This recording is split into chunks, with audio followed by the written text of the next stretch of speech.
Hey guys, welcome back. It's Lucid. We're hopping back into our game with Late Age Ulm in The Sound and the Fury. It's turn 53, and I've got 3 turns I want to do this episode, the last of which is the current turn I'm in. So I'll try to go through them quickly, as always. Or not as always, but as I have been trying to do the past couple episodes. Okay, so first we have a message from Lemuria, and this is clearly going to everybody, not just me. As an aside, having used Ashaic Record on everyone without excluding Pythium, it would seem that Ulm has more income than everyone combined. Which is not horrible for me. I am going to reply to that. I'll go ahead and show that. I say that's something that a huge Popkill nation would say when there are 4 players left. Look, I'm not the income leader. See? Large Popkill nations are friendly into the late game. Yeah. So he is definitely trying to form a coalition against me, and I against him. There's been a fair amount of diplomacy. I'm going to make sure I show it on each turn, because it's really important at this point in the game. And it's tricky. So, yeah, we'll talk about it. We've cast Sanguine Heritage 3 times and Curse of Blood once, so that gives us 3 counts and 1 Vampire Lord. If we think about Lemuria, they're probably getting about 4... Grand Lemurs every 5 turns, something like that. They're probably at about 40 death income, if I had to guess. What that means is we're getting about 4 immortals to their 1, and their 1 is better than ours, but it's not better than 4 of ours. Okay. This also seems to be pretty good. We're at about 300 Blood Slaves a turn. For battles, Utgard kills one of their consuls. You can see he has a Gift of Reason to Gnome, which is always nice. Abyssia is using a Heliophagus to attack Utgard, and it appears that that he won. Let's actually watch that. I want to see this, how Abyssia is gearing his dude out.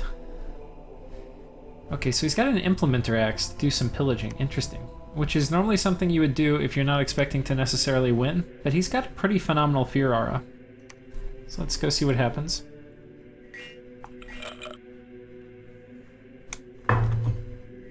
Oh. 1 second, I realize I've got some bleed sound. 1 moment. Okay, and we're gonna watch that again real quick because I had to click out to get the sound right. But basically the Heliophagus just did Skelly spam. So not exactly super good. So it looks like he's trying to, yeah, I don't know, maybe pillage? It's a kind of weird move to move a Skelly spammer on top of Utgard's city. We'll see. For other events, let's go check the rest of the battles. There's a scout. We take this back from Utgard. We'll kind of look at the world map after this and talk about the battles. Because these are pretty quick. I'm just seeing if there's anything I want to show you. We'll watch this. This is Lemuria's Wraithlord getting wrecked. You would think they have, I guess no, I know, well, I could have sworn he has Alt 6. When you have Alt 6, you normally do Soul Vortex with this guy. Oh, unless he has it. Oh, he's got regeneration. No, I don't think he has Soul Vortex. But with Hal coming in, it looks like it's going to... What is this guy again? Enormous Strength, okay.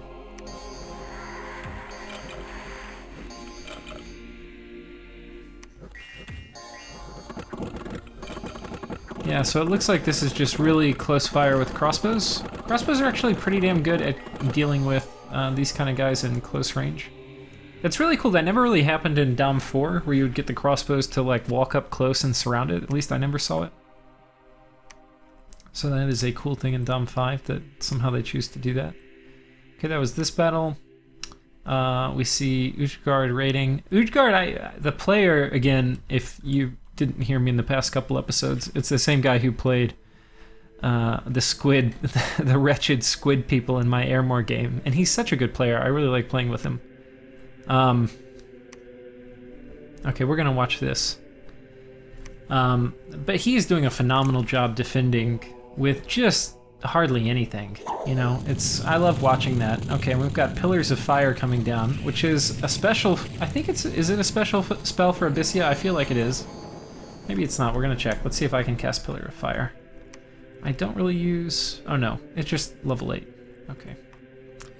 So anyway, we know that will be coming down. If we look at, let's take a look at that too. It's a spell I don't see that much.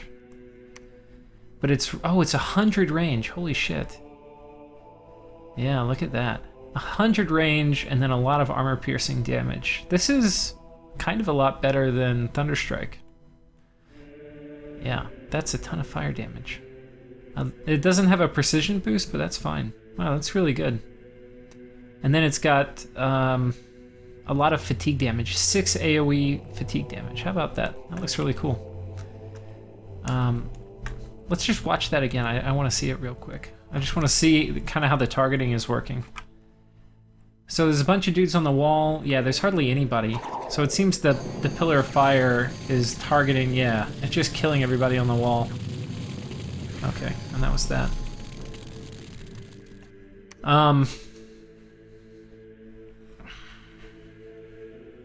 Yeah, it does so much damage. Even if you have really high fire resistance, you're probably not going to be able to block it. It's low precision though, so if you're at the back, you'll probably be out of range.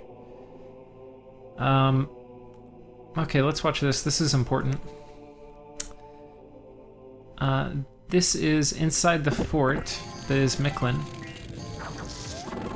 And we're doing this is our elemental spam attempt. So Howl came out, which is annoying because it totally ruins archers. If you're fighting archers, just cast Howl. It's better than Arrowfend even.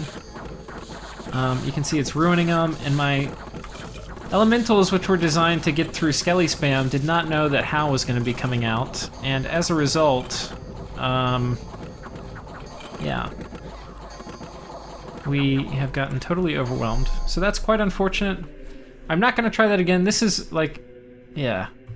I really don't want to siege Utgard. Like, this fort I was going to get, but after this battle, I'm thinking, like, I don't really want to try this again. You know, to hell with that. So, we'll take the fort, but we're not going to try this shit again with archers or Iron Blizzard or anything. We're going to do it with vampires. This is just, it's like the 5th time now I've lost an army here. It's really freaking embarrassing. So anyway, that's all the battles. Oh, I got a commander. I don't even really remember this event. Ah, here's my commander. That's super high value. Okay, we got some extra money. We like money. And yeah, I think that's about it. Now, per our arrangement, Urethra was supposed to break out of here and then let me in, and I'm going to take it back, and he's going to take all his shit back, and then he's going to come over and take this. But it looks like he staled. He didn't actually stale, though, so I don't know what happened. I think... Yeah, I'm not sure. So, anyway. In terms of troop movement, I'm basically trying to kick my blood economy into high gear. It's been at about 150 slaves a turn. I want to get it up to like 400 now. 300 will be okay. It's about 300 right now. I want to get up to like 300 or 400. Yeah. That's kind of the plan. I need, for this strategy to work that I'm coming up with, so the strategy is, let me show you my inventory. When I fight, oh, where the hell are we? When I fight Lemuria, I want Rune Smashers, I want Eyes of the Void, and I want these things. And we are going to drop Undead Mastery like it's freaking hot. I've got a few things that I'm going to need to pull this off. One is, and this will potentially not work, is I want to have a vampire that's at least Astral 2. And you can see I have a shit ton of pearls that I haven't used. That's at least Astral 2 that can put a Astral hat on and then teleport on top of big armies and potentially burn gems in a magic phase attack. Depending how I'm feeling, he can do magic duel, and then later, and I already have it researched, or I will have it researched in just a hot minute, he'll be able to soul drain, but I'll have to, he'll have to wear a death helmet, then he'll have to cast Power of the Spheres, and he'll either need to be Astral 3 with a stone ring. I mean, a stone, what, crystal coin? I forget what it's called. Yeah. Or I'll have to empower him up to Astral 4. I'm not sure which one I want to do. If I'm worried about Magic Duel, which I probably should be, I'll probably do the empowerment, but if I'm planning on using it mostly against Abyssia, I won't. But the first goal is just to get Astral 2 so I can do teleport, and I don't really, as Ulm, you don't really have much to do magic phase attacks with.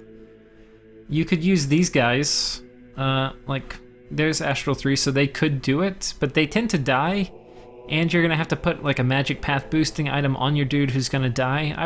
I just don't like doing that. It could be worth it. But that's not really the main course. The reason we do that is to burn gems so that hopefully we can keep anti-magic from coming up. Because if we can, very good things are going to happen. The things that are going to happen, there's a couple. So one is, especially if it's an enemy, well, no, those guys have magic power. So in my opinion, it's actually going to be better. They're going to have slightly less magic resistance because the Grand Lemurs get additional magic resistance if they're in Magic Dominion, which Lemuria should have. Let's see. Do they have? Yeah, they do. They've got Magic 3, as I thought. So, anyway, what we're going to be doing is mass Undead Mastery, and we're going to be doing it with big communions. And when I say big communions, I mean really big communions. We need Death 7. Now, the ways we can get to Death 7, one way is we have X number of Vampire Lords who are the Communion leaders, or the Communion Masters, and then we have X number of Vampire Counts who are the slaves. We can have a lot of Lords. Right now I'm planning on having 4 in the main group, and then for the Vampire Counts we're going to have 16, because we need +4 magic bonus, which means we need 16. Which means I probably need to throw in like a couple extra, like a 1 or 2 extra for safety. So that puts me up to like probably 17 or 18. So we need a lot of these guys is the point. And right now, like I got 3 this turn. I want to get like 5 a turn, and that way I can make a new one of these parties every few turns. One of the limiting things with this is going to be death gems. I get 12 per turn. But anyway, that could, we'll see. Because doing Undead Mastery takes a lot of death gems, and that's one of the reasons I went ahead and made these coffins, because I'm planning on doing this a lot. Which means I better win the battles. I don't want to give this item to them. But yeah, that's kind of the plan. So, anyway, basically the objective right now, I've got a little bit of a lull because Utgard's putting up a really good defense, not only against me, but also against Lemuria. It means Lemuria is not going to want to attack me super soon. Yeah, so I've got time to get my blood economy going. The other thing that it's happening is I'm getting a lot of Astral Mages, because at the same time as I get this, I'm also going to get Master and Slave, which is the other path I'm pretty good in. This will actually be a little bit easier. I'll need a crystal coin and the Astral Cap, which will get me up to Astral 4. Then we can do Power of the Spheres, which will get me up to 5.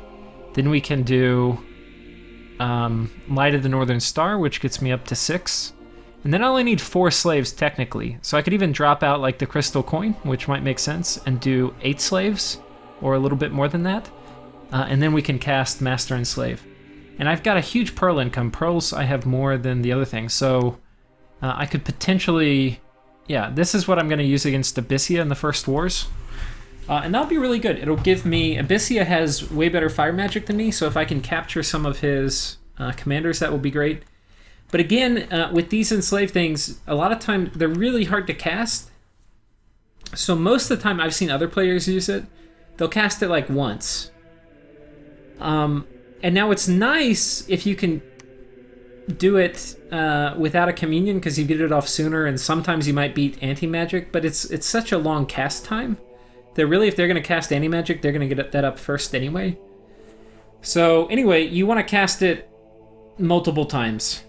That's basically the main thing. You want it multiple times, and you want to have a fair amount of your own army to quickly kill off their shit after you enslave it all. So that's basically it. I'm not going to show you all the troop movement. Basically, we're sending out vampires in every province. We're getting, like, there's some coming. Well, where are they all going this turn? And this is kind of what the next turn's going to be like too. So I'll go ahead and show you. Like, these guys are coming over here. Okay, actually, time out. We're moving some of these other vampires around to do that, but these ones, and that was the plan for these, was to also go out and blood hunt. But we're doing something special. We're sending these guys over here, and then they're going to come here. And I'm going to just sit on top of Micklin until these guys get here. And once they're here, they're going to jump in and do Skelly spam. And I've also got... Where are you? Somewhere I've got... Okay. This guy who's basically semi-super combatant. And he's going to kill a bunch of their stuff. So, yeah. He'll be effective. This guy's effectively immune to mundane attacks, which is like Skelly spam shit. Especially with this. So, and these things. So he's basically going to be like a super combatant that's going to sit in the front line. We're going to do Rigor Mortis and tire these guys out. And we're going to overwhelm Hal with our own Skelly spam and then kill the mages inside. This is so crazy that I have to do this to take this fort. He's got like 4 mages in there. I could also do it with Magic Duel. But then, knowing my luck, I would be unlucky and my guys would die. So anyway, we're going to do it with vampires. It's a more surefire way. It's annoying that I have to do it this way, but such is life. But yeah, that's basically the goal. Get more of my blood economy going. So you can see we've got tons of blood saves coming in this turn. Like this province, I have 2 scouts worth coming in. And that's basically it. Let's go ahead and go to the next turn. I got one more turn until we get caught up. This one's going to be super quick too, I think. Voice of Aspu did not find anything. We've cast Curse of Blood once, Sanguine Heritage once, Curse of Blood twice, Sanguine Heritage once. So we got 2 Vampire Lords and 2 Counts. So that's not bad. A message from Ulm. Here's what I said I was going to send out. Oh, I didn't do Diplomacy, and that's so important. Let me make sure I go back and do it. I can't remember which ones I had particularly good messages on that really captured my thinking. Okay, this is important. I'm going to go through these messages to Abyssia. So Abyssia is going to be a key player in how all of this plays out. And he's in a bit of a sticky situation. And how I approach Diplomacy is I'm really trying to think, what would I do if I were them? And I'm trying to see if it makes sense for us to work together at all. So here's my thinking. Since you've been silent on Diplomacy, I've been trying to think about what you would do based on your best interest. And I'll admit, it's tough to think through. You have some options. Here's my analysis. You and Lemuria attack me. You guys would probably kill me. Lemuria would take much more of my land since he has far superior raiding capacity and ability to break through multiple forts with Ghost Hordes. Right, so basically this one option will end up with Lemuria winning because he'll get so big off of killing me with my army split between Lemuria and Abyssia that basically Abyssia will just concede the game to Lemuria after I fall. Second option is you and I attack Lemuria. In this option, we'd probably be able to push him back to a manageable size while gaining little income ourselves. At the end of our escapades, Lemuria wouldn't be the obvious candidate to win the game, but I'd probably still be a bit larger than you based on our current size. So then everybody would attack me, but Lemuria would be smaller and beaten back and get less of the spoils as I get beaten down in turn. Now this may work, but implicit in here is also that I'm going to be like a much more dominant position if we do this, so it's going to be harder to take me down. And so in some ways this isn't a great option. Another option is that if he attacks Erythra, you'd probably kill him, and then their weakened state after fighting me, and then we would be about equal in power, you, myself, and Lemuria. And then I mention again, the other big risk is the more likely that Well of Misery, Burden of Time, and Underdark are going to come out, and basically I don't think Burden of Time will come out soon, but I do think that Underdark will come out, because if you play a Pop Kill Nation, this is your end game. And then the other thing I say is the other risk is the game goes on when he has armies of lead or armies of gold, which will give him fire resistance. we both, he and I, get very strong as the game progresses since we're both blood nations. But there aren't really many tools that we have to deal with 2k armies of lead or armies of gold plus 2,000 ghosts with armies of lead on them plus fog warriors, rigor mortis, and underdark. And he's pretty close to Alt 9. I bet you he's not very far off. I bet you he's like 5 or 6 turns away. Whoops. Because I'm sure... Whoops. I'm sure he's beelining for it. So all in all, I think Diplo for you is going to be tricky. Lemuria's telling you to worry about me because of thrones, which you should keep an eye on, but I'll try to keep my armies away from the remaining thrones, so you'll see it coming if it ever does. But if we don't reduce Lemuria some, there's no reasonable way to fight him at Alt 9. Anyway, like I've said, diplomacy's tricky here, and I don't think there are super obvious answers. I'd understand if you attack me, but I think that is handing the game to Lemuria for the aforementioned reasons. And then finally, he does have Firestorm, and it's a pretty good tool to fight it. But armies of gold, they'll still have 5 fire resistance, and he's also going to have regeneration too. So it could work, but might not. Anyway, that's kind of my thinking. If I were playing Abyssia, I would probably... The thing I would want is I would want the 2 big powers to fight each other. Like, I would want me and Lemuria to fight. And if one of them loses very quickly, then I would probably come to their aid. But otherwise, I would want them to fight, and I would eat a smaller nation like Erythra. Anyway, that's how I would play it, and that's effectively what I'm telling him to do. Maybe I need to be more direct, but... Okay, on to the next turn. And this is going to be a long episode now. I'm going to steam through this one. So you can see our blood economy is picking up a little bit. This is probably like 350 slaves. Here we go. I send this vampire count to die, actually. This is the one... Well, we'll show you. This is the one that was afflicted. This was our death 1, blood 1 guy with 4 afflictions. So hopefully he dies and reforms without as many of them. He's not very useful as is.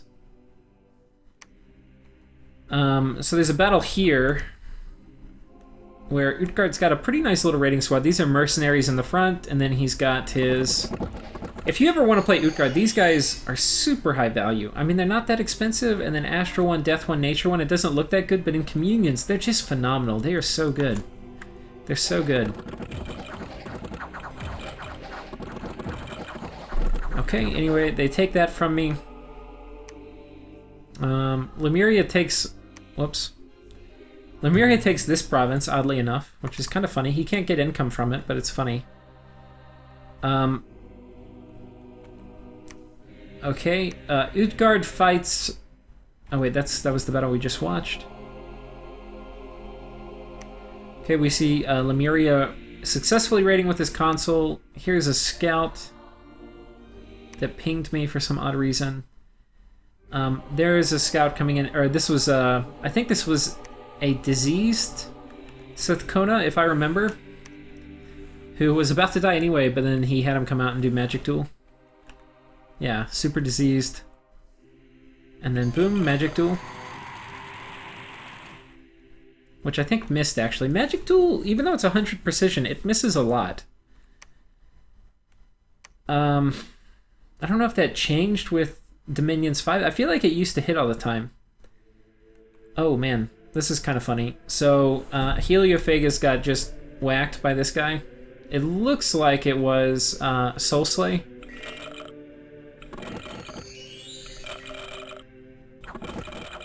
No, it looks like it's just Horde of Skeleton spam, huh? And Utgard said, okay, you want to do Horde of Skeleton spam? We can see who can get more skeletons out. And that was pretty clear.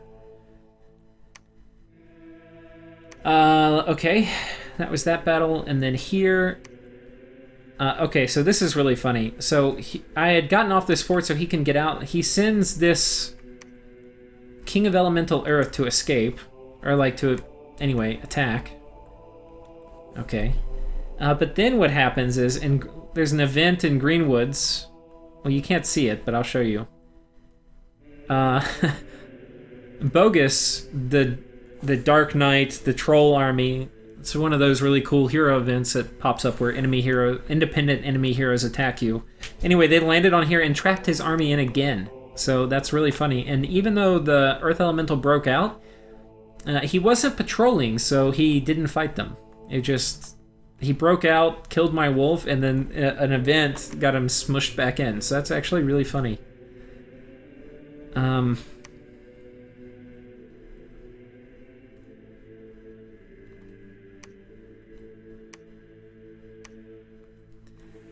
Okay, and I think that's it. So this turn, we're really going to get our blood economy going. These guys are going over here. Where's this guy going? This guy's coming up here. I'm doing some raiding, and I'm also casting Send Horror here and here, and I'm going to be trying to take both these with scouts, and then my vampire is going to be coming here.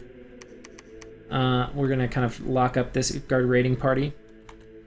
I wish I had Infernal Disease, but I don't really have high enough paths. That's a great way to pick off these Sithkonas.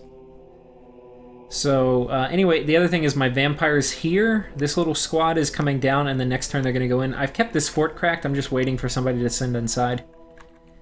And I think that's about all that's worth mentioning. We're making, in terms of inventory, I'm piling up some items. We're making more Eyes of the Void. I've also empowered... Where are you? I've empowered this guy in fire and then given him a Skull of Fire. And he's cranking out Rune Smashers. I have a pretty good fire and water income now. It's okay. I've got a good backlog of water gems. So we're going to crank out as many of these as I can. Because I rushed Thaumaturgy, which is going to give me Master and Slave and Undead Mastery. Both of those benefit very, very much from having a Rune Smasher. So we're going to want a lot of them, like a whole lot of them. Yeah. And it looks like this army is probably going to come down here and take this throne, which is fine by me.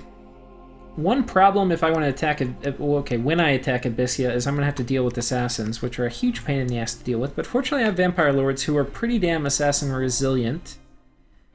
And that's about it for this turn. Basically we're getting ready. I would kind of tell you what I'm thinking through, but there's not much. I'm just dealing with like minor raiding from Utgard and preparing to take this. I might take some of these until Erithra takes it.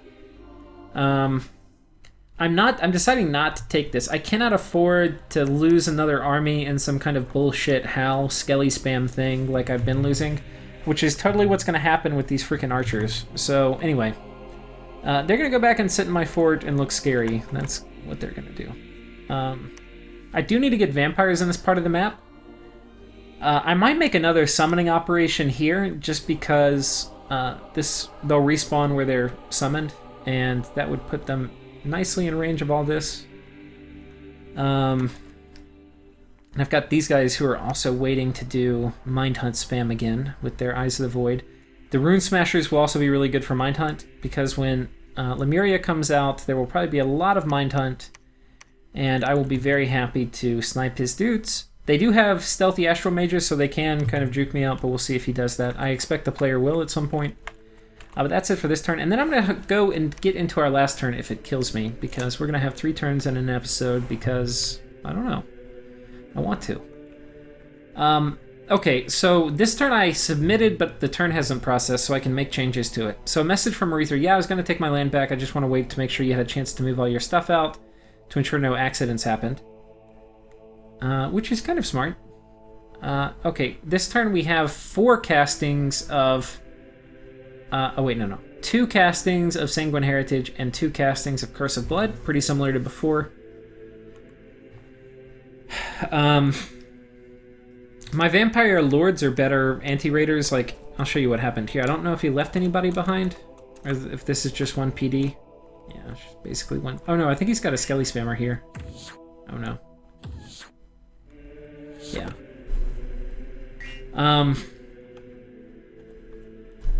Let me just show you the horror battles real quick. So we cast Summon Lesser Horror, which is really great at taking back provinces that are raided from you quickly. So these are 2 Float Cats, and this is about 10 PD.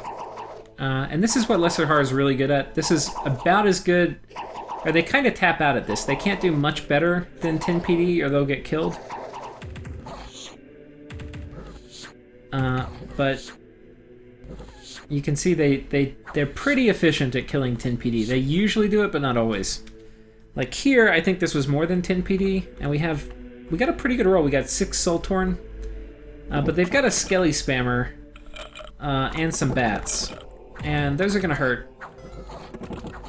If it was just the PD, we would have gotten it, but he had a little bit of reinforcements, which in this case is gonna stop me from doing it.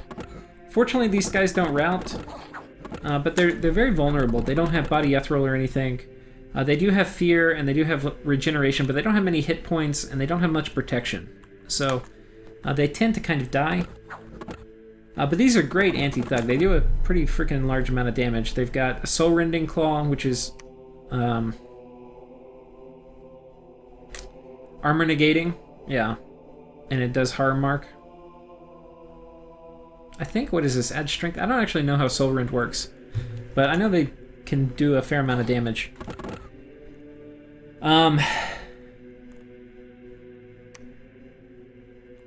This is kind of funny, actually. It looks like he teleported in a Grand Lemur.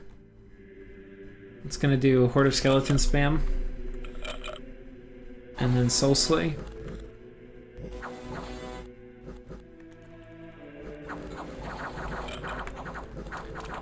And yeah, that's what werewolves do.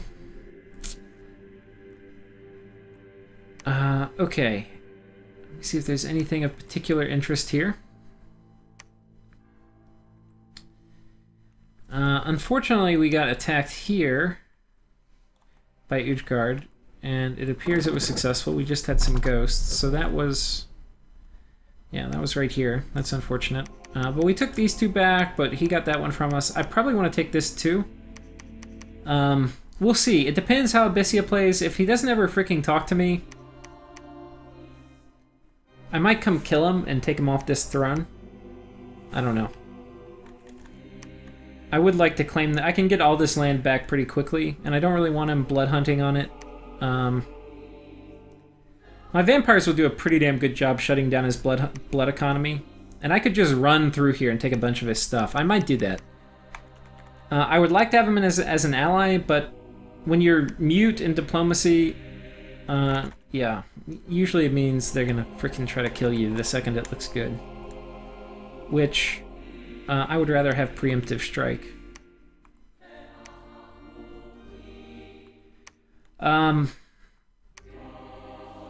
Okay, this is kind of funny. He tries to take this back with some shitty chaff. And I told him there was 30 PD here. And it's like good PD. It's PD with heavy cav. But yeah, he thought his barbs could take it. But they couldn't. Because there's villains and stuff on the back that were shooting archers, or that were shooting arrows, and villains do a pretty damn good job against these guys. So that's basic. Okay, this is kind of, we're gonna watch this one. This is a good battle.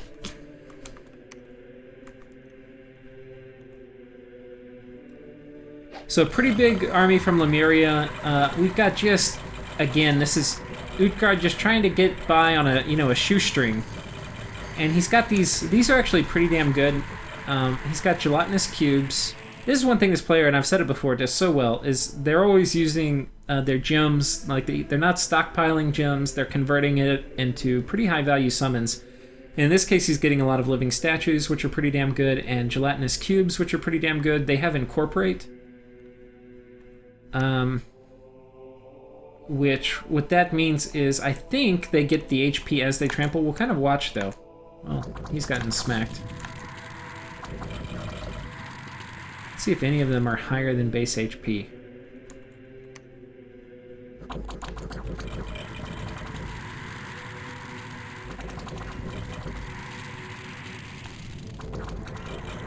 No, it doesn't appear to be healing them. But, anyway, they're riding around and stomping on these guys. I mean, for like a budget shoestring defense, this is pretty damn good. And then his enchantresses die. That's actually noteworthy. He does have enchantresses. I wonder what province this is in. Maybe there's a site here that gives enchantresses. Those are pretty damn useful.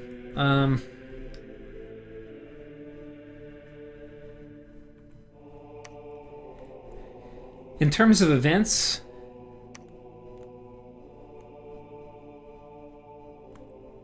we got attacked here. That's a get attacked event. I swear to God, this mountain province has gotten... Like, I've gotten so many bad events over here where I get attacked. And my misfortune scales aren't even here. It's kind of sad. Anyway, it's just a bunch of ethereal chaff. We're going to send in the wolf hordes. And that should work. Actually, you know what we should do? I think this guy's just going to break out too.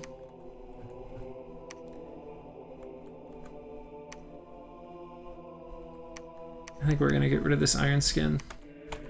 Yeah, he's going to break siege because it is ethereal and... Oh, except you know what? I think we actually killed off a lot of them and they ran. I would kind of like to have this guy. I could potentially capture him.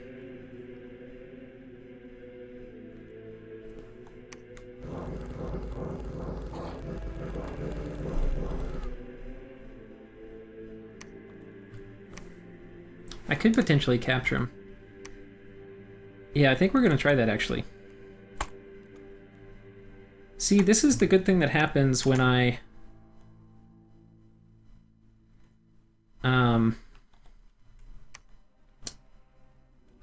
when I play with you guys, I, like, second-guess my moves, and I end up coming up with better shit. So we're going to do Power of the Spheres, and then we're going to do... Enslaved Mind, like this. He's going to be at the back. Just copy and paste you.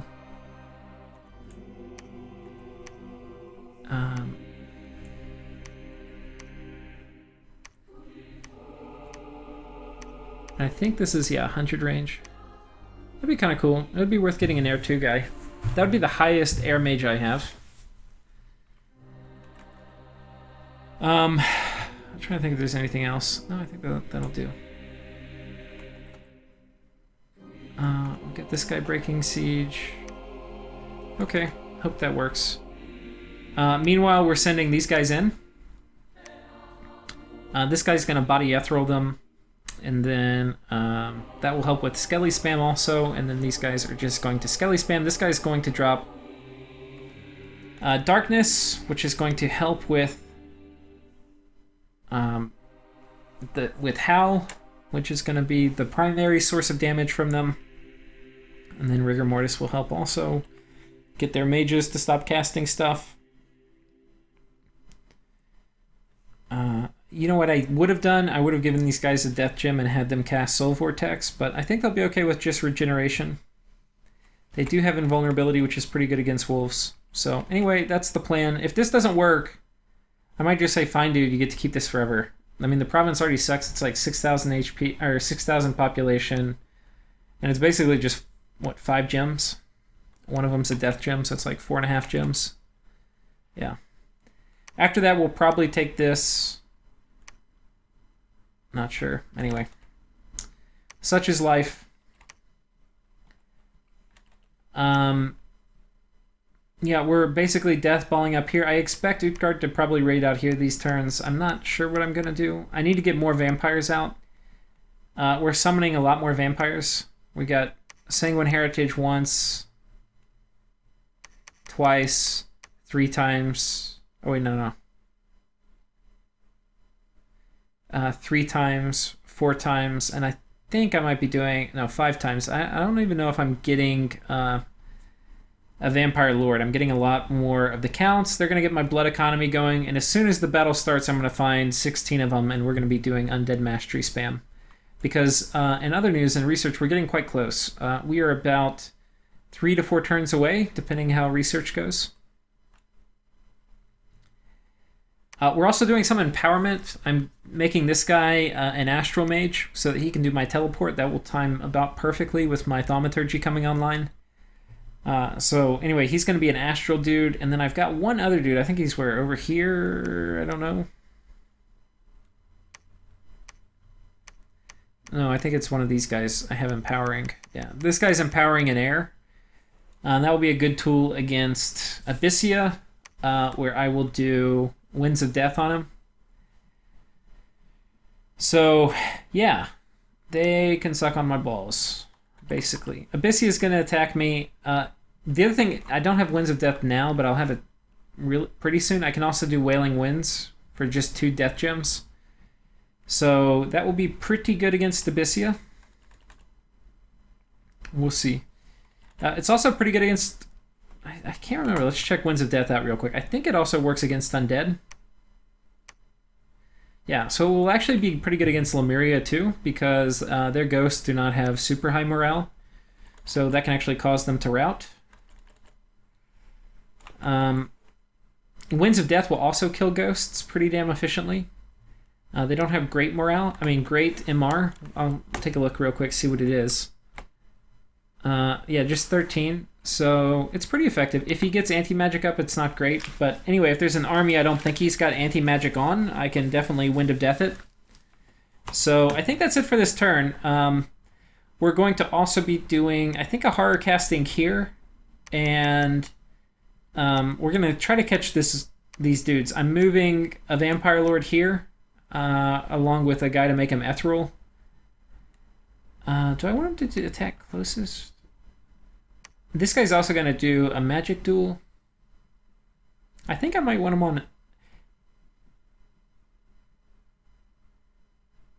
Yeah, I think I want him on attack closest. That will kill all the frontline stuff. He'll probably still die, but that's probably okay. But the problem if I put attack rear, while it could kill the mages and it's going to help me dodge the skelly spam, there's a big problem with that, and that problem basically is that they can like Hand of Death me or Dust me or a bunch of other things that will just instantly kill me. So really this is going to be an attempt to kill his front line. And then hopefully if I get one of his mages, then it will shut down skelly spam enough that hopefully, especially if I get a slave, then this guy can just jump in and kill him eventually. But we'll see. I don't know how this will go. This is kind of like a minimalist defense. I'm not trying to commit much to the defense. I don't really care about this province very much. Yeah, so that's basically it. But you can see Erythra's gotten out, so hopefully he'll take this back with his big army. Then I'll move in here next turn. And we're probably going to upgrade this fort too. I'm probably going to turn it into a citadel. And I'm probably also going to start stockpiling it with... I don't know if you've noticed, but I've been piling these guys up in my forts because they have a pretty good siege defense. So, yeah. Actually, should put them up there. Yeah. And I'm going to start stockpiling them here next because this will be an important place that I want very difficult for my enemy to take. And I think that's it. Thank you guys for watching. It's a little bit of a lull as we prepare for it, what is probably going to be an apocalyptic end to the game as some of the most cancerous nations in the game, Lemuria, Ulm, and Abyssea, duke it out. So, hope you're enjoying it, and see you next time.